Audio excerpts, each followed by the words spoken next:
Hello friends, how are you? Welcome to your on YouTube channel Vedanta, and this is Rashika Gupta, the founder of YouTube channel English with Rashika Gupta. तो आप पहली बार आज मुझसे मिल रहे हैं और आप मेरी पहली बार ही आज वीडियो देखेंगे, तो आई होप कि ये जर्नी बहुत अच्छी चले हमारी, आगे भी इसी तरीके से वीडियोस आप लोगों को सबको मिलती रहे और कुछ अच्छा हम पढ़े। तो आज जो मैं आपको पढ़ाने वाली हूँ, मैं सबसे पहले आपको कुछ चीज़ ऐसी समझाने वाली हूँ ताकि देखो बहुत सारे स्टूडेंट्स यहाँ पे क्या कर रहे होंगे, कुछ कॉम्पिटेटिव एग्जाम्स की तैयारी कर रहे होंगे, कुछ प्लेसमेंट एग्जाम्स की तैयारी कर रहे होंगे और भी बहुत सारी चीज़ें होती हैं, आप तैयारी कर रहे होंगे। तो जो आज हम बात करेंगे वो बात करेंगे कॉम्पिटेटिव एग्जाम के लिए। ठीक है, कॉम्पिटेटिव एग्जाम में जो इंग्लिश पूछी जाती है, चाहे फिर वो कोई भी एग्जाम है, आपका एसएससी का एग्जाम है, बैंकिंग का एग्जाम है, सीडीएस का एग्जाम है, सीपीओ है, यूपीएससी है, कोई भी आपका एग्जाम है जिसमें इंग्लिश पूछी जाती है, तो ये आज की वीडियो हर उस एग्जाम के लिए होगी। हर एक एग्जाम के लिए मैं बात करना चाह रही हूँ जिसमें भी आपकी इंग्लिश पूछी जाती है। कोई भी कॉम्पिटेटिव एग्जाम हो सकता है, एयरफोर्स, एनडीए, कोई भी, अगर आप किसी भी एग्जाम की प्रिपरेशन कर रहे हो तो उन सभी के लिए ये वीडियो आपकी डेफिनेटली हेल्पफुल होगी। तो आज हम जो बात करेंगे, मैं आपको सबसे पहले कुछ चीज़ें समझाना चाहती हूँ। देखो कुछ स्टूडेंट्स या कुछ टीचर्स या कुछ भी आप कह सकते हो, बहुत सारे लोग ये बोलते हैं कि इंग्लिश में कॉन्सेप्ट्स करके कुछ नहीं होता। ठीक है, कॉन्सेप्ट्स तो फिजूल की बातें हैं, कॉन्सेप्ट करके कुछ नहीं होता। तो ऐसा नहीं है कि कॉन्सेप्ट करके कुछ नहीं होता। जब कंट्रोवर्सी आती है, जब कोई चीज़ क्लियर नहीं होती है, तो तभी इसलिए कॉन्सेप्ट्स बनाए गए हैं। तो कॉन्सेप्ट्स पे तो आपको वर्क करना ही पड़ेगा। अगर आप तैयारी कर रहे हो कॉम्पिटेटिव एग्जाम की, तो कॉम्पिटेटिव एग्जाम को क्रैक करने के लिए कॉन्सेप्ट्स तो आपको इंग्लिश में पढ़ने पड़ेंगे। विदाउट कॉन्सेप्ट्स तो आपकी गाड़ी बिल्कुल भी नहीं चलेगी। कॉन्सेप्ट्स के बिना आपको बिल्कुल भी कोई चीज़ समझ आने वाली नहीं है। तो बहुत सारी चीज़ें हैं जो आप समझ के कर सकते हो इंग्लिश में, ग्रामर में, लेकिन फिर भी आपको कॉन्सेप्ट से अगर आप नहीं जा रहे हो तो आपका एग्जाम क्रैक नहीं हो सकता। और ये चीज़ मैं आपको भी प्रूव करने वाली हूँ कि कॉन्सेप्ट से तो आपको जाना ही जाना पड़ेगा। तो कॉन्सेप्ट देखिए कितने इंपॉर्टेंट है। उसको उस पर समझाने से पहले, उस पर बात करने से पहले मैं यहाँ पे कुछ सेंटेंस लिखूंगी आपके सामने और फिर आप खुद ही देखोगे बाद में कि हाँ, वाकई में ही कुछ चीज़ ऐसी हैं कि जो हमें रियलिटी में पढ़नी पड़ेगी। चलिए एग्जाम्पल्स की हेल्प से पहले हम देखते हैं कि किस चीज़ में मैं बात करना चाह रही हूँ। देखो, मैंने एग्जाम्पल लिखा, रोहित और Mohit dash going to do that task. Rohit और Mohit dash going to do that task. ठीक है, फिर मैंने कहा रोहित और हिज फ्रेंड्स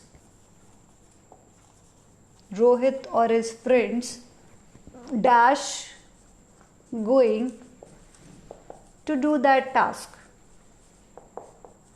और इन दोनों के लिए ही अगर मैंने आपको ऑप्शन दिए, तो चलिए ज़्यादा ऑप्शन भी नहीं, मैं आपको दो ही ऑप्शन दे रही हूँ कि आप इसमें इज फिल करना पसंद करेंगे या आर फिल करना पसंद करेंगे, दोनों फिल इन द ब्लैंक्स में। ठीक है, चलिए एग्जाम्पल और लिखते हैं हम। मैंने बोला द टीचर और द प्रिंसिपल डैश एब्सेंट। इसके लिए भी आपके पास या तो आप इज लगा रहे हो या फिर आर लगा रहे हो, क्या लगाना पसंद करोगे। और एक बार मैंने बोल दिया द प्रिंसिपल और द टीचर्स डैश एब्सेंट। ठीक है, और इसके लिए भी आपके पास सेम ही ऑप्शंस हैं। बिल्कुल बेसिक लेवल पे बात कर रही हूँ। बहुत सारे स्टूडेंट्स यहाँ पे ऐसे हो सकते हैं कि जो ऑलरेडी इस कॉन्सेप्ट के बारे में जानते होंगे, डेफिनेटली जानते होंगे बहुत सारे स्टूडेंट्स। तो जो स्टूडेंट जानते हैं वो उन स्टूडेंट्स को मैं ये समझाना चाहती हूँ कि जो अगर आप उस वाले ट्रैक पर चल रहे हैं, कॉन्सेप्ट वाले ट्रैक पर चल रहे हैं, तो बिल्कुल सही आप उस ट्रैक पे जा रहे हैं, क्योंकि उस ट्रैक पे आपको जाना ही जाना पड़ेगा। और जो स्टूडेंट्स पहली बार वीडियो को देख रहे हैं, कॉन्सेप्ट्स के बारे में नहीं जानते, अभी ये स्टार्ट ही किया है उन्होंने पढ़ना, तो उनके लिए तो डेफिनेटली ये वीडियो बहुत ज़्यादा यूजफुल होने वाली है। चलिए देखिए, मैंने आपके सामने एग्जांपल लिखा, रोहित और Mohit dash going to do that task. आपको ये बताना है कि यहाँ पे मैं क्या फिल करूँ, मैं इज फिल करूँ या आर फिल करूँ। आप देखो मेरी बात को ध्यान से सुनना। रोहित और मोहित, और का मतलब क्या होता है? और का मतलब हिंदी में मैं अगर निकालूं तो और का मतलब होता है या। जिस स्टूडेंट को कॉन्सेप्ट के बारे में नहीं पता वो क्या करेगा, वो तो यही करेगा, हिंदी से जाएगा। ठीक है, हिंदी बनाने की कोशिश करेगा। अभी ये मान के चल रही हूँ मैं कि आप लोगों को कॉन्सेप्ट के बारे में नहीं पता, तो आप क्या करोगे, हिंदी से जाने की कोशिश करोगे, हिंदी बनाने की कोशिश करोगे। तो जब आप इसकी हिंदी बनाओगे तो आप ये सोचोगे या तो रोहित, क्योंकि और का मतलब क्या है, या है, या रोहित या मोहित, दोनों में से कोई एक, रोहित या Mohit dash going to do that task, वो टास्क को करने जा रहा है, या तो रोहित ही कर रहा है या मोहित ही कर रहा है, दोनों में से कोई एक ही बंदा कर रहा है। तो कर तो एक ही बंदा रहा है ना, या तो रोहित ही कर रहा है या मोहित ही कर रहा है। तो चाहे रोहित करे चाहे मोहित करे, कोई भी करे कोई भी करे, कोई फर्क नहीं पड़ने वाला है, तो दोनों ही सिंगुलर, ये भी सिंगुलर है ये भी सिंगुलर है, ये भी एक ही है वो भी एक ही है, तो दोनों में से कोई भी करे। तो आप सोचोगे कोई भी करे क्या फर्क पड़ेगा, वर्ब तो सिंगुलर ही आनी है, तो उसके अकॉर्डिंग आपने यहाँ पे इज का यूज किया। ठीक है, हिंदी वाले स्टूडेंट्स के लिए बता रही हूँ, जिन लोगों के भी कॉन्सेप्ट्स नहीं पता वो इस तरीके से सोचेंगे, मैं उनके पॉइंट ऑफ व्यू से बता रही हूँ। ठीक है, तो आपने यहाँ पे क्या किया, इज फिल कर दिया। अब आए आप नेक्स्ट वाले कॉन्सेप्ट पे, नेक्स्ट वाले एग्जाम्पल पे। तो मैंने यहाँ पे लिखा है रोहित और his friends dash going to do that task. ठीक है, अब आप सोचोगे कि और का मतलब क्या होता है, फिर से हम हिंदी पे जाने की कोशिश करते हैं। जैसे कि आप लोग अभी हिंदी वाले स्टूडेंट्स अगर जा रहे हो विदाउट कॉन्सेप्ट्स वाले, तो आप यहाँ क्या सोचोगे, या तो रोहित या उसके दोस्त वो टास्क कर रहे हैं, या तो रोहित कर रहा है या उसके दोस्त कर रहे हैं। अब यहाँ पे आके आप फंस जाते हो। ठीक है ना, यहाँ पे आके आप फंस जाते हो, क्योंकि आपको ये समझ नहीं आ रहा अब कि मैं अब यहाँ पे वर्ब क्या लगाऊं। क्योंकि अगर मैं यहाँ पे रोहित के हिसाब से वर्ब लगाता हूँ, ठीक है, तो रोहित सिंगुलर है, एक ही बंदा है, तो फिर मुझे वर्ब यहाँ पे सिंगुलर चाहिए। ठीक है, और अगर मैं उसके दोस्तों के हिसाब से यहाँ पे वर्ब लगाता हूँ, तो फिर मुझे यहाँ पे प्लूरल वर्ब चाहिए, क्योंकि एक सब्जेक्ट तो आप इसका, एक सब्जेक्ट आपका इसमें सिंगुलर हो गया और दूसरा सब्जेक्ट आपका इसमें प्लूरल हो गया, एक सब्जेक्ट सिंगुलर और एक दूसरा सब्जेक्ट प्लूरल। तो अब आप क्या करेंगे, जब ऐसी सिचुएशन आपके सामने आ गई कि एक सब्जेक्ट सिंगुलर है और एक सब्जेक्ट प्लूरल है, तो ऐसा तो है नहीं कि आपको मन कर रहा है रोहित के हिसाब से लगाने का तो आपने यहाँ पे इज लगा दी, किसी का मन कर रहा है फ्रेंड्स के हिसाब से लगाने का तो किसी ने आर लगा दिया। ऐसा तो नहीं कर सकते ना आप, क्योंकि एग्जामिनेशन में तो एक ही आंसर सही होगा ना, दो मल्टीपल आंसर्स तो नहीं दे सकते आप, तो लगाना आपको एक ही आंसर है, ये भी कंफर्म है। तो ऐसे केसेस में क्या करोगे, अब देखो यहाँ पे जो हिंदी वाले स्टूडेंट्स हैं जो कॉन्सेप्ट कुछ नहीं मानते वो यहाँ पे फेल हो जाते हैं। तो इसीलिए बताने की कोशिश कर रही हूँ, पहली वीडियो मैंने आपको इसीलिए बताई है कि हम जो कुछ भी पढ़ेंगे, जो कुछ भी हम पढ़ेंगे, या आप कहीं और भी पढ़ रहे हैं या मुझसे पढ़ोगे कहीं और भी पढ़ोगे अगर चीज़ों को, तो जो चीज़ भी आप पढ़ रहे हो उसमें ये चीज़ ध्यान रखना, अगर आप कॉम्पिटिटिव एग्जाम की तैयारी कर रहे हो तो कॉन्सेप्ट से तो आपको जाना ही पड़ेगा। तो कॉन्सेप्ट्स के बिना आपकी बिल्कुल भी बात नहीं बनेगी। तो हम जो भी कुछ करेंगे अच्छे अच्छे कॉन्सेप्ट्स पे बात करेंगे, जो इंपॉर्टेंट कॉन्सेप्ट्स हैं ग्रामर के, उन सभी कॉन्सेप्ट्स पे हम बात करेंगे। तो इम्पॉर्टेंस मैं आपको बता रही हूँ कि आज कॉन्सेप्ट्स की क्या होती है, ताकि आप उनको इग्नोर करके ना चलो। और कभी भी किसी वीडियो में ये मत सोचो कि ये कॉन्सेप्ट्स क्या चल रहे हैं यार, ये हमें क्यों पढ़ना पड़ रहा है, हमें क्यों याद करना पड़ रहा है, करना पड़ेगा, कोई और चांस नहीं है। ठीक है, तो देखो रोहित और his friends dash going to do that task. अब मुझे नहीं पता चल रहा कि मैं क्या वर्ब लगाऊं, तो एक कॉन्सेप्ट फिक्स कर दिया गया।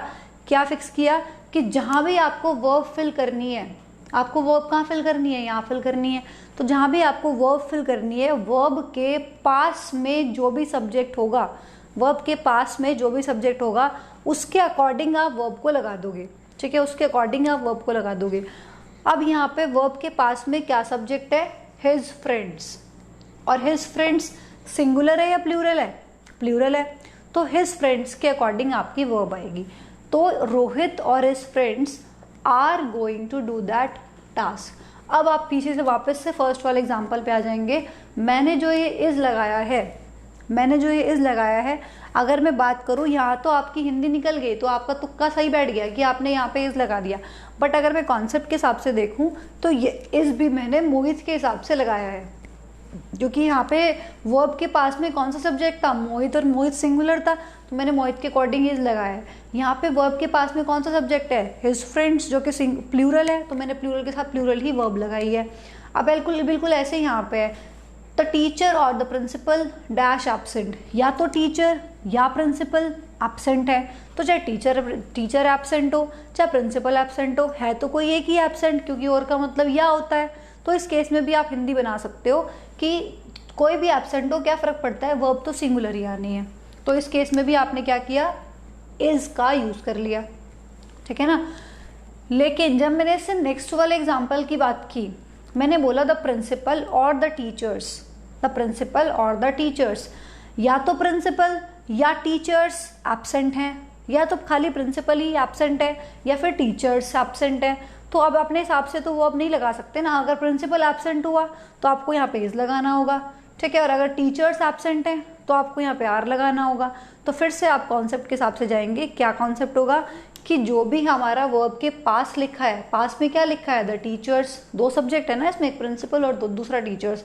तो टीचर्स हमारा प्लूरल है, इसीलिए वर्ब भी कैसी आएगी, वर्ब मस्ट बी प्लूरल। तो यहाँ पे हमें आर का यूज करना होगा, द प्रिंसिपल और द टीचर्स आर एब्सेंट। ठीक है, अब मैं अगर इसका उल्टा कर देती, ऐसे लिख देती, द टीचर्स और द प्रिंसिपल, फिर यहाँ पे इज एब्सेंट आ जाता। ठीक है, मैं अगर इसी का उल्टा कर दूं और इसको ऐसे लिख दूं, द टीचर्स और द प्रिंसिपल, द टीचर्स और द प्रिंसिपल डैश एब्सेंट, ये मैंने लिख दिया। तो अब मैं अगर इस केस की बात करूंगी तो इस केस में मेरा पास में सब्जेक्ट कौन सा है, प्रिंसिपल। तो प्रिंसिपल के अकॉर्डिंग मुझे क्या करना होगा, सिंगुलर वर्ब का यूज करना होगा, जो कि क्या है, आपकी इज है। दो द टीचर्स और द प्रिंसिपल इज एब्सेंट आप लगाओगे। ठीक है, तो हमने क्या पढ़ा, हमने ये पढ़ा when two subjects are added with or, when two subjects are added with or, जब दो सब्जेक्ट्स को और की हेल्प से जोड़ा जाए, और की मदद से जोड़ा जाए, then verb must be used as per near subject. तो वर्ब को हम नियर सब्जेक्ट के अकॉर्डिंग यूज करेंगे। Verb must be use as per near subject, पास वाले सब्जेक्ट के हिसाब से आप वर्ब को लगा दोगे। तो मुझे एक चीज बताओ, ये क्या है, ये क्या है, कॉन्सेप्ट ही तो है। ठीक है, अगर आपको कॉन्सेप्ट नहीं पता, अगर ये कॉन्सेप्ट नहीं है, तो क्या आप एग्जाम्पल को कर पा रहे हो, क्या आप सेंटेंस को कर पा रहे हो, नहीं कर पा रहे हो। तो इसका मतलब ये एग्जाम्पल ही आप ये कॉन्सेप्ट ही तो पढ़ रहे हो। तो ऐसे बहुत सारे कॉन्सेप्ट्स ग्रामर में है, हर एक चैप्टर के अपने अलग अलग कॉन्सेप्ट्स हैं। किसी में 15 हैं तो किसी में 20 हैं, किसी में 10 हैं तो किसी में 25 हैं, अलग अलग लेवल्स पे है। मतलब जो भी आपका चैप्टर होगा, जो भी जितना लेंथी चैप्टर होगा उतने ज़्यादा कॉन्सेप्ट्स होंगे। तो हर एक चैप्टर के अपने अपने कॉन्सेप्ट्स हैं जिनको आपको पढ़ना ही पड़ेगा एग्जाम को क्रैक करने के लिए। तो इसी तरीके से हम अलग अलग चैप्टर्स की कॉन्सेप्ट पे बात करेंगे, कुछ इंटरेस्टिंग चीज़ें पढ़ते रहेंगे ऐसे करके आपके साथ। और इसी तरह से टाइप की बहुत सारी वीडियोस को देखने के लिए और इम्पॉर्टेंट कॉन्सेप्ट्स को समझने के लिए, ये तो आज हमने कुछ कॉन्सेप्ट ऐसा कुछ खास पढ़ा नहीं है, सिर्फ बेसिक बताया है और आपको उसकी इंपॉर्टेंस बताई है कि आपको इग्नोर नहीं करना है चीज़ों को। ठीक है, और इसी तरह के इंपॉर्टेंट कॉन्सेप्ट्स पढ़ने के लिए आप इसी चैनल से बने रहिए और यहीं पर हम सब चीज़ें पढ़ते रहेंगे इसी तरीके से। तो यहाँ पर वीडियो को देखने के लिए बहुत बहुत थैंक यू, और जिसको वीडियो पसंद आई वो वीडियो को लाइक ज़रूर कर देगा। थैंक यू सो मच, मिलता है नेक्स्ट वीडियो में, बाय।